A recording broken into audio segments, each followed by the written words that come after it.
को जिता दिया। पाकिस्तान में भी तो यही हुआ।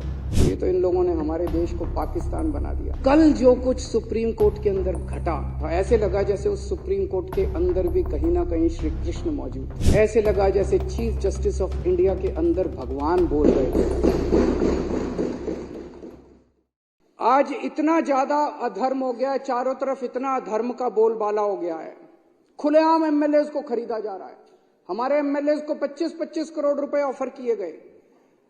एमएलएज को खरीद के खुलेआम सरकारें गिराई जा रही हैं। कर्नाटक में एमएलए खरीदे गए, गोवा में एमएलए खरीदे गए, महाराष्ट्र में एमएलए खरीदे गए, मध्य प्रदेश में एमएलए खरीदे गए, नॉर्थ ईस्ट के अंदर एमएलए खरीदे गए, उत्तराखंड में एमएलए, खुलेआम एमएलए खरीदे जा रहे हैं। करोड़ों करोड़ रुपए के काले धन से एमएलए खरीदे जा रहे हैं। सरकारें खुलेआम गिराई जा रही हैं।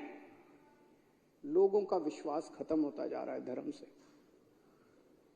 चारों तरफ इतना धर्म का बोलबाला हो गया है। और ये जो चंडीगढ़ में हुआ, चंडीगढ़ के अंदर इनके अधिकारी ने वोट में गड़बड़ करके भारी बहुमत से जीतने वाले व्यक्ति को हरा दिया और हारने वाले व्यक्ति को जिता दिया। पाकिस्तान में भी तो यही हुआ। पाकिस्तान के अंदर भी तो रावलपिंडी के उस इलेक्शन कमिश्नर की आत्मा जाग गई, जिसने आके कहा कि हमने भारी बहुमत से उन लोगों को हरा दिया जो भारी बहुमत से जीत रहे थे, और उनको जिता दिया जो हार रहे थे। तो ये तो इन लोगों ने हमारे देश को पाकिस्तान बना दिया। 75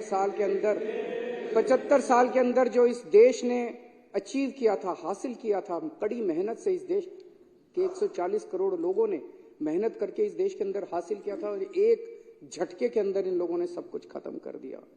हर जगह ये लोग अपना टांग अड़ाते हैं, काम नहीं करने देते लोग। आज हमारे किसान दिल्ली आना चाह रहे हैं। बताओ क्या कसूर है जी? दिल्ली तो कोई भी आ सकता है। दिल्ली तो देश की राजधानी है। उनके पास कोई हथियार नहीं है, कुछ नहीं, आने दो दिल्ली में। हमने भी तो रामलीला मैदान में आंदोलन किया था। रामलीला मैदान दे दो, बैठ जाएंगे बेचारे। अपना अधिकार, अपनी आवाज उठाने का तो सबको अधिकार है आर्टिकल 19 के अंदर संविधान के। किसानों को नहीं आने देते, ना उनकी फसलों का दाम। वो क्या मांग रहे हैं? वो कह रहे हैं कि हम जो फसल पैदा करते हैं, हमें अपनी फसलों का पूरा दाम मिलना चाहिए। बिल्कुल मिलना चाहिए। फसलों का दाम भी नहीं देंगे, प्रोटेस्ट भी नहीं करने देंगे।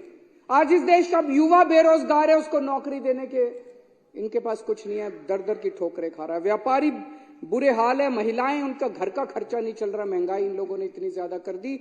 और एक गरीब दिल्ली के अंदर हम देख रहे हैं कि झुग्गियां एक के बाद एक झुग्गियां तोड़ी जा रही है। तो खुलेआम इतना अधर्म हो गया, खुलेआम इतना चारों तरफ इतना ज्यादा अधर्म हो गया कि अब भगवान ने तय किया कि मुझे अवतार लेना पड़ेगा। समय आ गया जब मुझे उत्पन्न होना पड़ेगा और पिछले मुझे हस्तक्षेप करना पड़ेगा। और पिछले कुछ दिनों की घटनाएं ये दिखाती हैं कि भगवान ने सीधे तौर पे हस्तक्षेप करने की और उत्पन्न होने का निर्णय ले लिया है।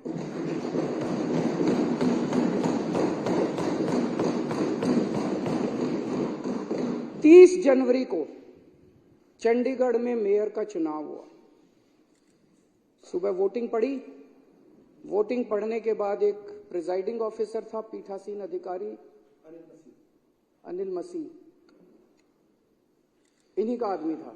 अनिल मसीह तो मोहरा है, पीछे तो वो हैं, उन्हीं का आदमी था। उस दिन इन लोगों ने तय किया कि आज उस हॉल के अंदर द्रौपदी का चीरहरण करेंगे। उन लोगों ने, इन कौरवों ने तय किया कि आज हम जनतंत्र का, भारतीय जनतंत्र का चीरहरण करेंगे। पूरी प्लानिंग करके आए थे। उसने तय किया कि मैं असली वोटों के ऊपर उनको ठप्पे मार मार के, डिफेस कर करके उनको इनवैलिड घोषित कर दूंगा और हारे हुए को जिता दूंगा। अब वहां पे श्री कृष्ण जी पहुंच गए द्रौपदी का चीरहरण रोकने के लिए। उस कमरे में दिखाई नहीं दिए किसी को, दृश्य थे, लेकिन थे वहां पे। आप लोगों ने अगर वीडियो में देखा हो, वीडियो में वहां जितने बीजेपी वाले मौजूद थे सारे कह रहे हैं कैमरे ऑफ करो, कैमरे। देखे आपने वीडियो? सारे चिल्ला रहे हैं कैमरे ऑफ करो, कैमरे ऑफ करो। कैमरे ऑफ क्यों नहीं हुए? श्री कृष्ण जी वहां मौजूद थे, उन्होंने कैमरे ऑफ किए। इन्होंने पूरी कोशिश करी कैमरे ऑफ करने की। उस दिन कैमरे ऑफ नहीं हुए।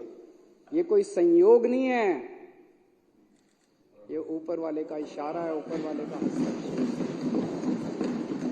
इतनी बड़ी दुनिया की सबसे बड़ी पार्टी जो पूरे दुनिया के अंदर, हम तो सबसे बड़ी पार्टी, सबसे बड़ी पार्टी को 5 मिनट के अंदर भगवान ने पूरे देश के सामने बेनकाब कर दिया। जो लोग द्रौपदी का चीरहरण करने आए थे, जो लोग भारतीय जनतंत्र का चीरहरण करने आए थे, भगवान श्री कृष्ण ने उनको पूरे देश के सामने उनका चीरहरण करके छोड़ा।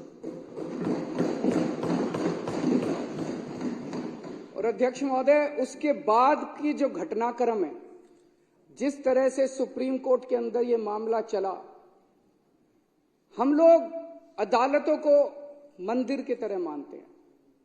न्याय देना भगवान का काम है, न्याय भगवान देता है। इसलिए जज को भगवान का, जब जज अपनी कुर्सी पे बैठ के फैसले सुनाता है तो कहा जाता है कि एक तरह से भगवान फैसला सुना रहा है। लेकिन कल जो कुछ सुप्रीम कोर्ट के अंदर घटा, वो उससे कुछ ज्यादा ही बड़ा था। ऐसे लगा जैसे उस सुप्रीम कोर्ट के अंदर भी कहीं ना कहीं श्री कृष्ण मौजूद थे। ऐसे लगा जैसे वहां सुप्रीम कोर्ट के अंदर भी भगवान मौजूद थे। ऐसे लगा जैसे चीफ जस्टिस ऑफ इंडिया के अंदर भगवान बोल रहे थे। ऐसे लगा जैसे चीफ जस्टिस ऑफ इंडिया के जुबान के ऊपर भगवान